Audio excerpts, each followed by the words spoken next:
Good morning, and welcome to the closing session of Gartner Symposium. It's my pleasure to have the opportunity to be with you here today to share what I call a practical approach to presenting to the board of directors. I call this session a practical approach for the following reason. This session is based on hundreds of reviews I've done of our clients' board presentations over the past 20 years I've been with Gartner. During that time period, I realized that as I was reviewing our CIOs' presentations, I had developed a set of rules in my head for what a great presentation looked like.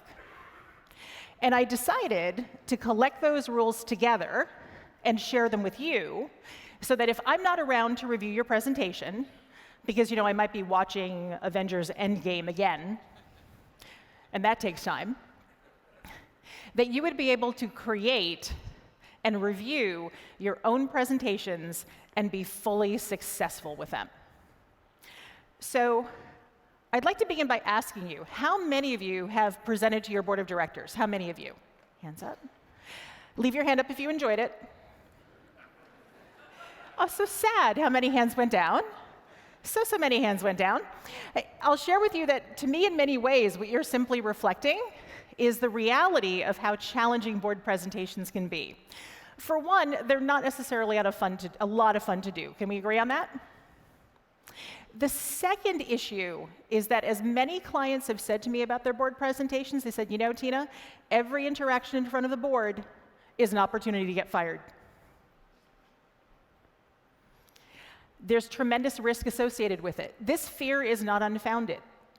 Publicly traded boards in particular have a responsibility to oversee the executive team. When they believe that members of the executive team are not performing, it is their responsibility to inform the CEO that they may have a problem, and they may want to consider a new executive in that particular role. So many an executive has not survived a difficult board session. How many of you will be presenting to your board for the first time soon? How many of you? A few of you. Welcome to the deep end of the pool. Hopefully what you'll get here from the experience of many CIOs who have done this will help you be effective at these sessions. The number of hands raised is actually consistent with what statistics are showing us. CIOs are increasingly in the boardroom. 48% of CIOs are in the boardroom quarterly, which reflects the increased interest of the boardroom in technology. Another 24% are there semi-annually, and the lucky 13% are never there at all. Although, strangely, some of them want to be there. Apparently, they haven't heard of the firing issue.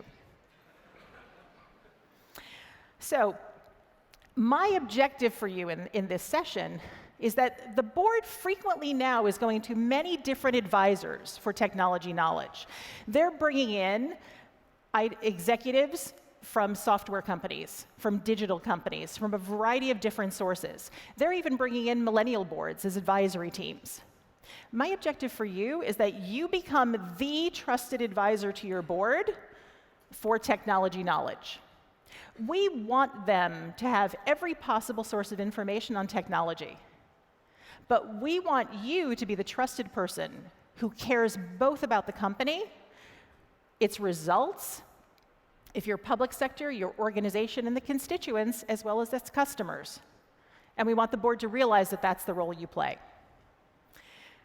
So I'll share with you the biggest concern I hear from our clients. When they enter this room, their biggest concern is that the board will be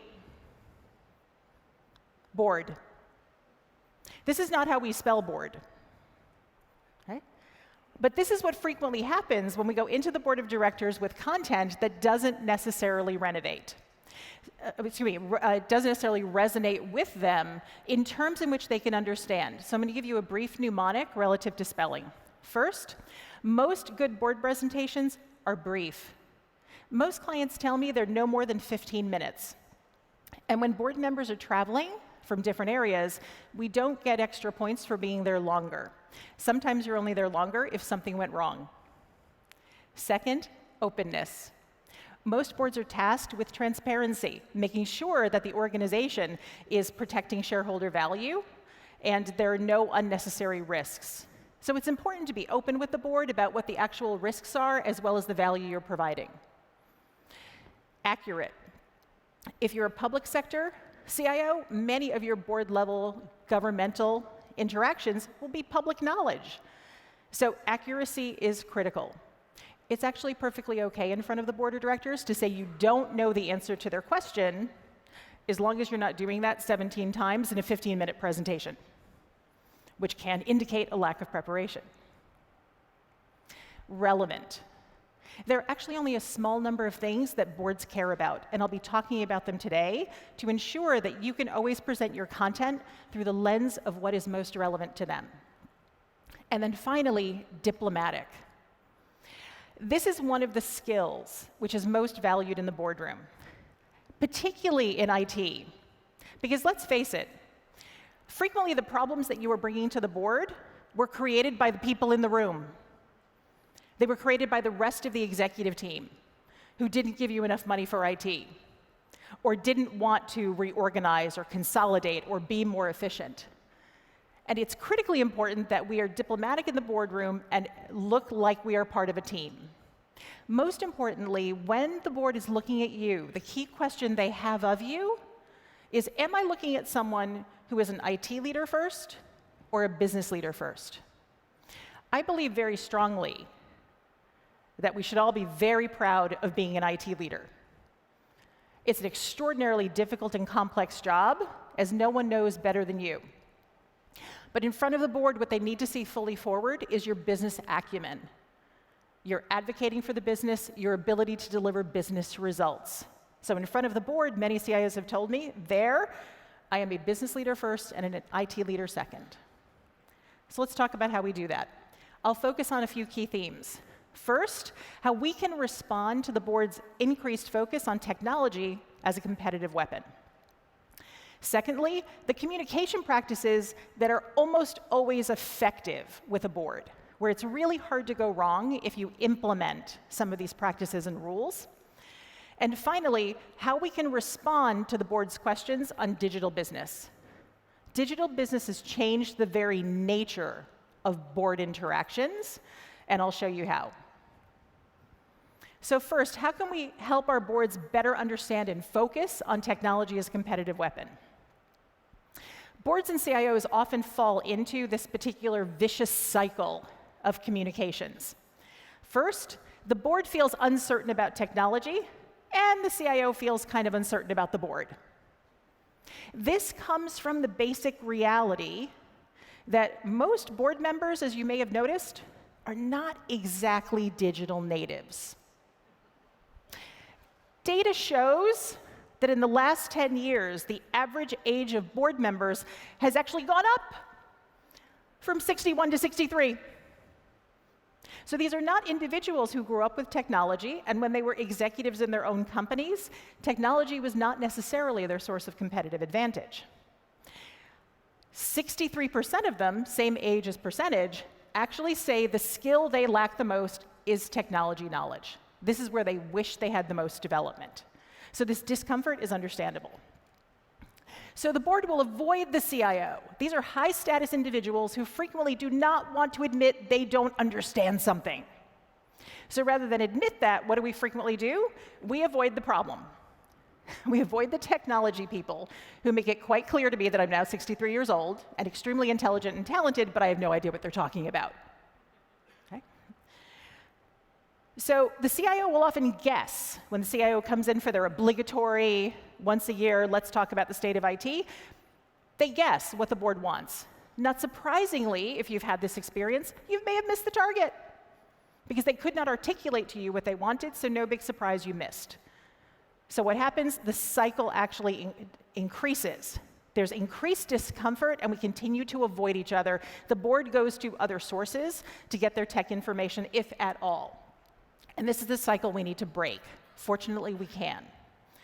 So as you heard from Mark Raskino's presentation on the top CEO priorities, this is actually what CEOs and senior executives will say their top priorities are. I have a summary way of expressing this to help you remember what the board cares about most. So, board rule number 1, The board only cares about 3 things. And on some level, I'm sure you know what they are, but I'm going to summarize them for you. First, revenue. I care about making more money today than I had yesterday. How do I grow new revenue, new markets? If you are public sector, you may actually also be revenue generating through taxes and fees, but the mission, improve public health, public safety, is frequently a substitute for this particular category. Second thing we care about, the other color of money, cost. Are we saving money where we need to save money? Are we being efficient where we need to be efficient? Those 2 things make up my margin and are the core of shareholder value. And then finally, the only other thing they care about, risk. Are we secure? Are we compliant? Is the brand protected? For the more advanced organizations, they care about innovation. Are we taking enough good risk? And then actually at the center of all of this is the customer focal point. Always presenting it through the lens of how this affects the customer, the constituent, those who either pay us money or consume our services. In fact, what I'll share with you is one of the biggest errors I frequently see when I'm reviewing presentations is I'll review the presentation and say, I can't tell from your presentation what industry you're in. I actually can't tell. This is problematic. If your presentation looks like a great IT trends presentation that could easily transfer to any other company, then you've lost an opportunity to put it in their context. If I can't tell how your business competes and how you contribute to it by looking at your presentation, we've missed an opportunity, because that should be completely clear to me from your presentation. In fact, if you communicate through the lens of revenue, cost, and risk, it's really hard to be wrong. So even if they don't tell you what they want, this is the focal anchor for the best presentations. In fact, there's an exercise I recommend that you do, particularly if you work with your teams to help develop your presentations, is as you are organizing your content, please prepare 3 slides. 1 on how you contribute to revenue, 1 on how you contribute to either cost reduction or productivity, and the 3rd, how you actually help the organization manage risk. This will help you focus the presentation. Quite frankly, many of the clients I've worked with have actually used that as the core of their presentation and virtually nothing else. But this can help you organize your messages and make sure that you're being as relevant as possible to what they care about. So what are the practices that tend to be effective no matter what? I'm going to share with you communication practices based on 3 different categories and sets of objectives. Most board sessions fall into one of these 3 categories. You're either asking for something, I'd like money, I'd like approval for direction, thank you very much. So it's a request, it's an ask. The second is status. The board says, how's it going? Are we secure? What's the state of IT? What are the general plans going forward? It's that status request, right? And then finally, the strategic discussion, which is emerging increasingly with digital, where we're not presenting, we're talking. We are having a conversation about what is the digital future of our organization, and what are the implications of that. Because what we have to do is co-create what this future looks like. So let's start with requests for approval. You're asking for something. First board rule for approvals, decide what you want and state it clearly. Remarkably, I've reviewed quite a few presentations where I'm flipping through it going, did you want something? Like, is there something you wanted them to say yes to before you walked out of the room? I'm like, well, yeah. I'm like, what is it? Because I can't figure it out.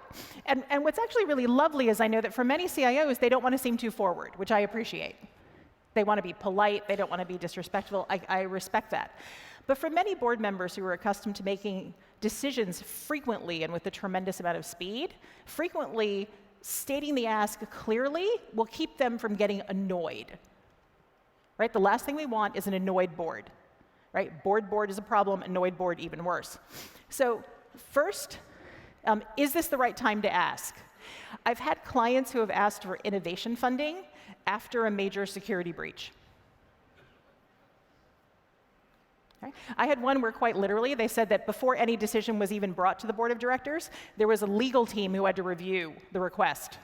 How many things do you think got past the legal team? None. Nothing got past legal. right? They needed some time to calm down. So timing really does matter. Even if it's a great idea, we need to know that the board is in the mood. Secondly, be as specific as possible. Do you want money? How much? Do you want staff? How much? As specifically as possible. Do you want them to give a directive to someone? And then when do you want it? What's the impact of getting it then? Also, it's important to determine, do you have a one-stage or multi-stage board? Some boards can make decisions with tremendous speed. One board, remarkably, that eventually was in charge of a company that went out of business, became criticized for making multi-billion-dollar decisions in less time than it takes to order a hamburger at a drive-thru. This was too speedy relative to decision-making.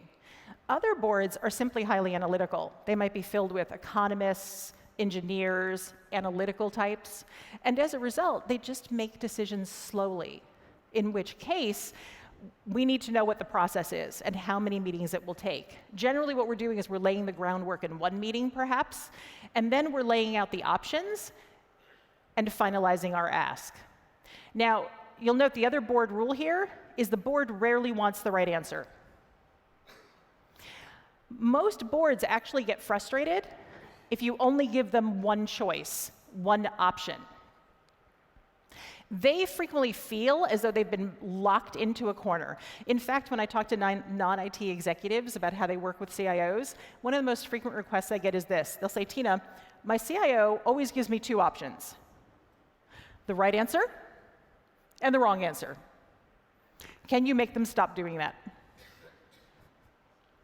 It's remarkably well-intentioned, because IT is an industry where we have to be exact. But executive psychology is a bit different. Executive psychology is don't box me in. Even if you know what you want me to do, I need to at least see the other options that you've considered to feel that, number one, we can have a conversation about this, which is an important thing that the board wants to do, is they want something to talk about. And you don't want to lock them into, was this the right or the wrong answer? You want them to understand the trade-offs that you made to actually get to the choice that you have. Then, very important rule, know when to get out and walk away. So, the key measure of whether or not you were successful in an approval is you got what you wanted. So, a few additional best practices. State the request at the beginning of the presentation, not at the end. In fact, that area where you probably have the table of contents, put this before the table of contents. Okay? And here's why. If you don't put the request at the front, then they're going to spend a lot of time flipping through whatever you gave them to figure out what in the world you want. Secondly, putting it in front helps you focus the content of the presentation. Here's what I want. Here's the case for it. Interestingly, what happens psychologically is if we put the request at the end, we end up expending a tremendous amount of time showing them how we got to that conclusion. Presentations become shorter when it's at the front, and happy things happen. I had one client who shared with me the following experience. They were doing an ERP. So they were doing actually a financial ERP, or the CIO wanted to. 2 new board members. CIO walks in, says, I'd like this much money for an ERP. The 2 new board members stop him dead in his tracks, and they say, this company doesn't have one of those? Like, how does this company not have one of those? And they said, oh, OK, we're ready to vote. We vote yes. And they looked around the room at the rest of the board members, and the rest of the board members went, sure, yeah. Okay? Had the CIO gone further, something bad might have happened.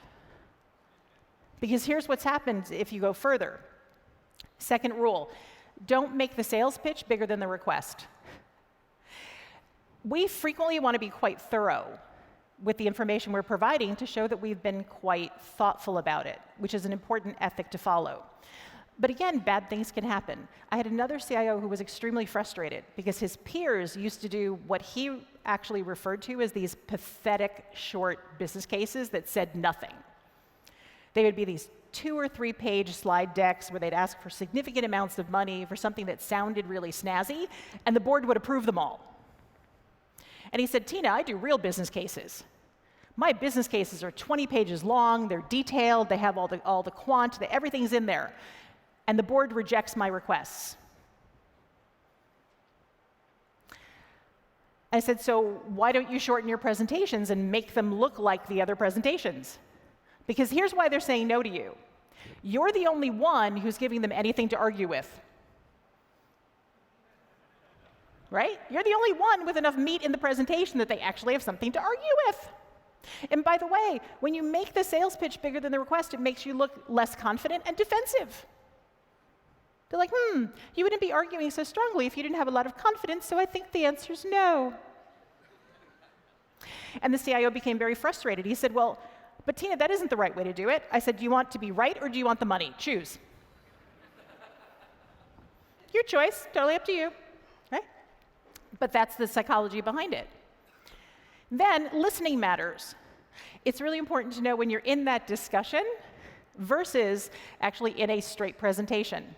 Another client of mine was a board member, and he admitted that there was an individual in front of them who had made a multi-million-dollar request. 5 minutes in, the board said, okay, great, yes, you can have the money. And the guy kept talking. What do you think the board did? They took the money back. Why? Because they're human beings. They can be petty just like everybody else.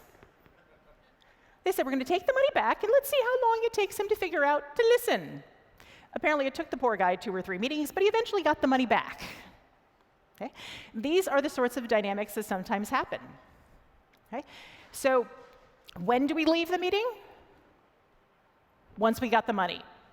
Right? Do not sell past the close. They said, yes, you've got it. They approved whatever you wanted. Get out. Get out. Take the money and run. That is a best practice. It's not impolite. It is a best practice that I encourage you to execute on. Ready for status? Status. Now, let's assume you got the money or the decision that you wanted. At some point, you're going to have to show them that you used it well. You're going to have to report status. So here are some of my rules for status. Rule number 1, it is more important to be interesting than to be complete. Rule number 1, right? Again, if you lose the interesting points in the volume, the board will not know what to do with that. You don't get bonus points for that, unfortunately. And I'm going to walk through 3 major principles here. First, board presentations are not about what you want them to think. Forget about what you want them to think.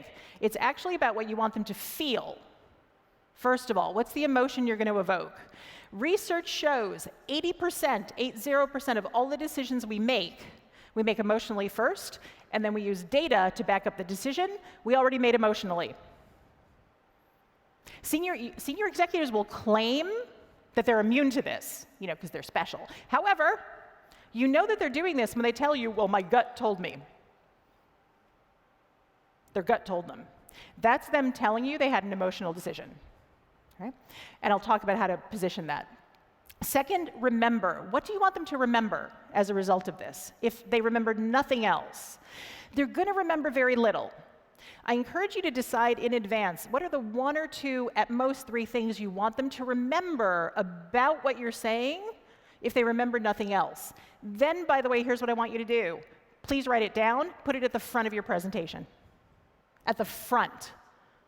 These are the key messages. This is what you remember no matter what. You start with that, not the table of contents, which in my mind is wasted real estate. Okay?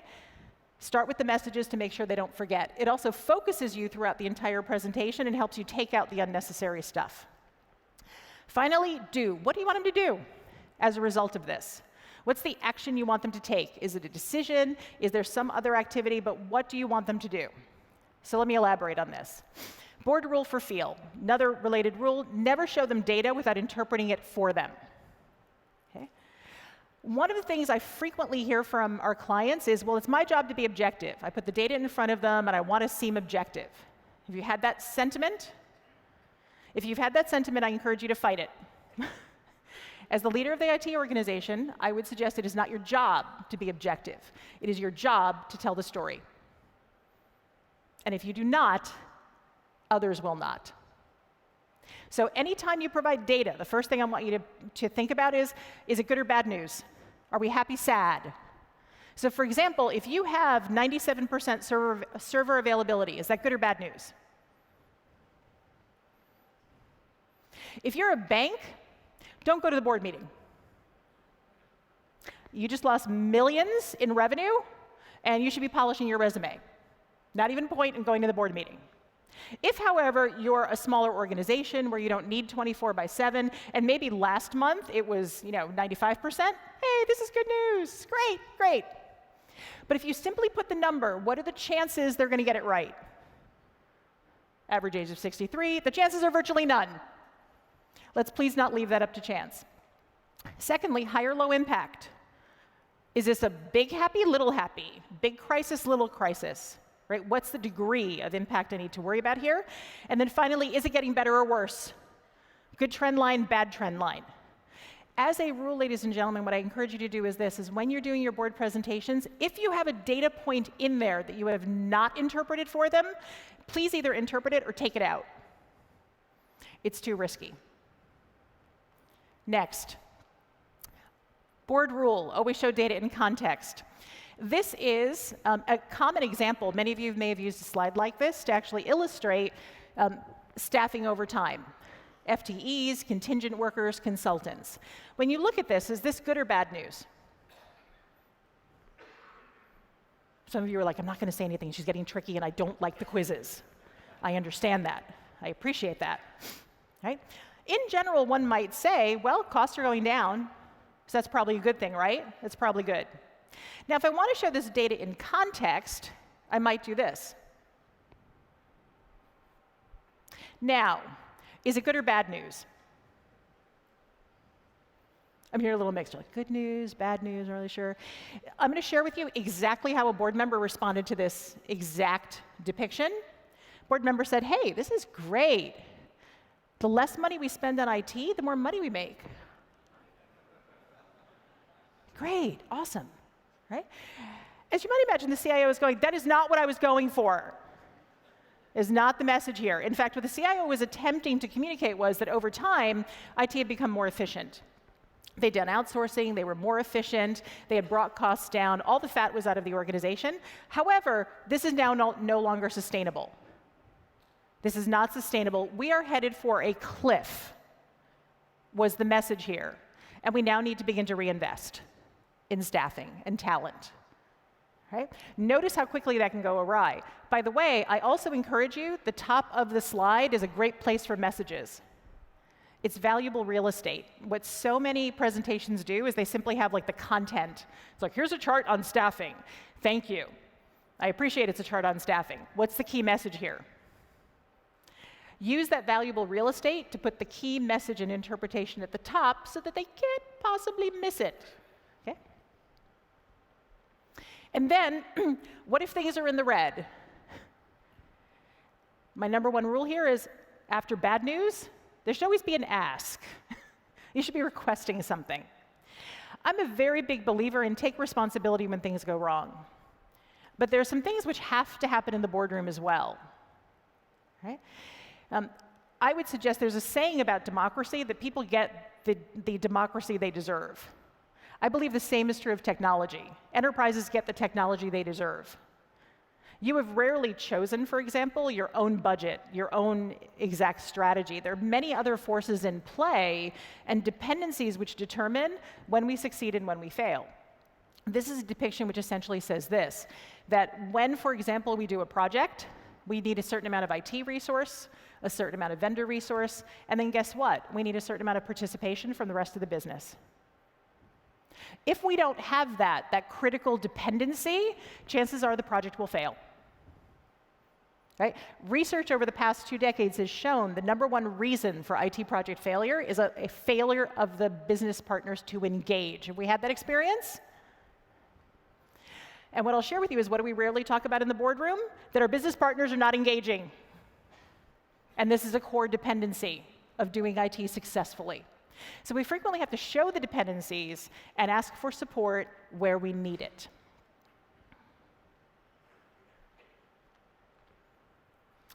Board rule for status. The answer to most board questions is actually a trade-off.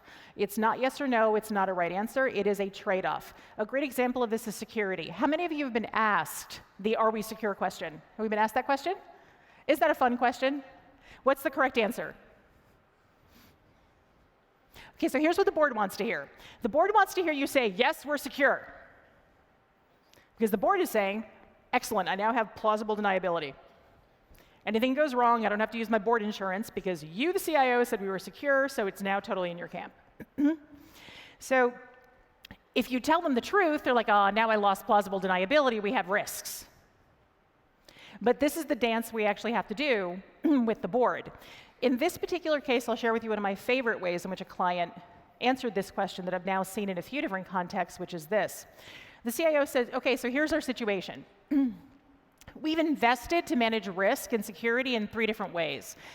We've put in a certain amount of technology, we've put in a certain number of best practices, and we believe that protects us by and large, where we've exhibited due care, we're at a certain standard. Then, for stuff that doesn't cover, we have insurance. We have a certain amount of insurance that covers a certain amount. And for stuff that we can't anticipate, we have a bit of a resiliency fund, if you will. We have leftover money to deal with things like patches that might come up, incidents we might have, and that's how we cover the entire spectrum of the budget. Now, what the CIO would say to the board is, so here's how we've invested. If you don't like this, we can actually change the level of investment. We can put more in one bucket versus another, right? We can change our approach, but here's how we made the trade-offs. Whenever we show the board a trade-off, it gives them a sense of what went into your decision-making, and it also helps them engage in conversation. What would happen if we spent more on technology? What would happen if we spent more on insurance? That's the kind of quality conversation we want to walk them through. And the board will appreciate that as a healthy way of engagement. To kind of knit together the status and the approval before we get to the strategic discussion, I wanted to show you one of my favorite ways of actually communicating with the board, which is essentially what I refer to as the before and after, right? The rule behind the before and after is essentially this: the customer is always the focal point of the communications. And the before and after story is a great way to frame and help the board visualize what you're communicating to them about. So for example, usually the arc goes something like this. Here's the before. We have unhappy customers. The customers are sad. We don't like sad customers. Because they're sad, there's an opportunity for improved revenue or cost efficiencies, or some change in risk. And we can get that if we apply X technology. Then afterwards, if we do this, customers will be happy, we'll actually get these different benefits, and we did it all by applying this technology. Notice this links together request for approval, status, and customer in the center, right? When you wrap that together in a bit of a bow, once again, it's hard to be wrong. This can be done with visuals. I had one client who made the argument for a brand new data center by showing a photograph of the data center. In the data center, the roof was leaking. They had tarps over the equipment. And the CIO showed that to the board and said, I would like X millions of dollars to fix that problem. And the board went, oh my goodness, whatever money you need to make that go away, we'll make go away. Right? Afterwards, the CIO brought a photograph of the brand new data center, before, after, happy board, happy everybody. We can do this repeatedly with customer processes or customer engagement. You saw one in the opening keynote where our insurance company actually talked about, prior to doing a re-engineering of the core, certain customer interactions took 19 days. Afterwards, it takes minutes. And when we set up that arc, everyone can process it. Video, photograph, customer testimonial. So let's move on to the strategic discussion, where many of you may be. So how do we actually help steer the board's conversations on digital business?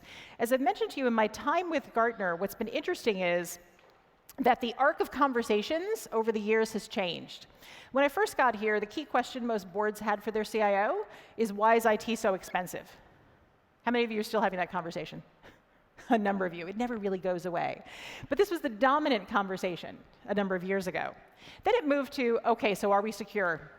Right? We watch a lot of security disasters happen. Board members are saying, okay, that looks bad. I should ask about security. Are we compliant? Then it moved to this fascinating phase of, like, can't we just move faster? Boards just wanted speed. And I would frequently say to the client, well, where do they want to go? And they'd say, I don't know. Wherever it is, they just want to go fast. That was the request. Now we moved into, can we have competitive advantage from IT? And finally, can't we be a digital business? I want to be a digital business. Then this is what usually happens. Then they ask you to tell them what their question means. Right, because let's face it, where are the questions coming from? Well, they have their little board meetings too. They have board associations, they have board magazines, and all their little magazines say, ask your executives these questions. Unfortunately for us, they don't usually have the answers in there, but they tell them what questions to pose. Okay? And then they come back to you and say, okay, why is IT so expensive? By the way, how much should it cost? How much should that cost? So you end up in this interesting arc of questioning that you've probably been through a million times. What is this technology? What do we need it for? How does that work? Right? And what they're essentially communicating to you is we have no idea how to manage this. Right? We don't know what good or bad looks like. We don't know how to make decisions about this. And as part of helping them with it, we have to answer the question that they implied, what they meant, as well as the one that they asked. And really, digital is no different. When we look at digital, they have all of these same questions about digital. And I'm going to very briefly run you through a way of thinking about how you can, in fact, answer their questions, but then ask them the relevant ones that make sure you're having the right level strategic discussion. Because this is what reality shows us. We asked, what's your primary metric of digital transformation? And 50% of CEOs said none. And what that tells us is they want it, but they don't know what it's going to look like when they're done. And in fact, I had a client who said to me, Tina, why won't my CEO just tell me what he wants from digital? He keeps saying he wants digital, but he won't tell me what he wants. And my response was, it's because he doesn't know. This is a future you have to co-create. And in fact, in many ways, ladies and gentlemen, this represents the arc of evolution from IT as a service provider to trusted partner to leadership in the organization. That's the opportunity. Right? It's fulfilling that entire arc to go from the service provider who does what they were told, which was an unfortunate position to be in, all the way to partnership, and now we help co-create where we're going as a business, that partnership. So when we look at these 5 questions, I'll briefly show you, for example, on the left, here's the question, what's digital? All kinds of different models you can use to help explain what digital is. But the most important part are the questions. And in fact, what many clients have told me is that their board sessions have evolved into a memo with a list of questions that the board prepares to discuss in advance. In fact, the most remarkable thing about digital is it's really crushing the construct of Robert's Rules of Order, right, which most boards use to actually run their meetings. And they're finding it just doesn't fit these kinds of conversations. So when it comes to what's digital, key question to ask the board, are we ready to do digital? How ready are we? Where's our industry? Are we mature enough? Do we have the right talent? Do we have the right skills? Do we have the right culture? Are we actually ready for this? What do we think success will look like? So what do we actually have to work with? What are we starting with? Then, when they ask, so really, why do we need this digital thing? Well, it can either basically help us make money or save money, like a lot of other investments. It helps us optimize or really transform into something else. The co-creation questions, what do we want to do? What matters to us as a business? Based on where we are in the industry, do we want to transform or do we want to optimize? Are we a leader in the industry? Do we expect to stay there, so maybe we want to optimize? Or do we want to stay a leader and invest a little bit differently? What do we think matters? How does a digital business work? Again, many models, our bimodal model talks a bit about how digital businesses work. But this is one of my favorite questions to ask a board. So what's our approach to risk? If you really want to have fun, ask your board this question. So how do we approach risk? How do we approach taking risk? What do you think the response of most boards will be? For most of them, it will be dead silence. For the remainder of them, they'll say something like, well, we don't have any tolerance for risk at all, no risk. And here's the problem. If you want to do digital, you got to take risk. As you know very well, digital is about experimentation. It's about innovation. We put technologies together. We use AI, machine learning, a variety of different systems. We put sensors on things, and then we wait and see what will happen. Will it make a customer happy, or will we be suddenly violating the law by accident? Oh, we didn't know we'd suddenly have access to that information, and people would use it that way. Whoops. Right? So how much risk are we willing to take? How much money are we willing to invest in experimentation? These are all risk-associated questions that we need to be able to discuss with the board because it'll determine the next phase, which is, what are our options and how do we proceed? So there are a wide variety of options, as you well know, in digital. Remarkably, and this is just one example from a consumer products company which shows the range of how we can engage in digital, all the way from selling digital assets to moving into an entirely new industry. Many organizations, and yours is likely one of them, are engaging in brainstorming sessions. What are different ways in which we can do digital? Gathering all kinds of different ideas from all different parts of the organization. It's amazing how this is energizing many organizations. But then how do you choose? For example, what's interesting is if you're moving into adjacent industries, you may now have a board problem. Because an increasing phenomenon that we're seeing in boards is that the company moves into an adjacent industry and they have a board member in that industry who's now a competitor. And now we have to determine, how do we handle that board member? And in some cases, board members have had to step down because of a conflict of interest. So it's important to know that board configuration and how far you'll go. And then once we pass this idea of which of these options will we choose, based on the amount of resource we're willing to spend, the amount of risk we're willing to take, then what? How do we measure success? This is from some Gartner research, which talks about some sample metrics for digital success. You can see that in some cases, it's the degree to which we're using digital for customer experience, sales and marketing, operations. And one of the things that hopefully you'll see is that at this point, the board has come full circle back to, as we do digital, what's the impact on revenue, cost, and risk? When you have cycled back to the revenue, cost, and risk discussion, you know that you've got them. They're comfortable. We're now having exactly the right discussion through exactly the right frame, and we can make healthy decisions now about what our levers are and how we move forward. So I wanted to leave you with a few recommendations stated in terms of some of the rules that I've shared with you today. So first, feel. Here's what I hope you feel as a result of this session. I hope you feel that the good news is you already know how to do a tremendous amount of this. And by putting it through the lens of the most important topics that matter to the board of directors, revenue, cost, risk, you increase your chances of success.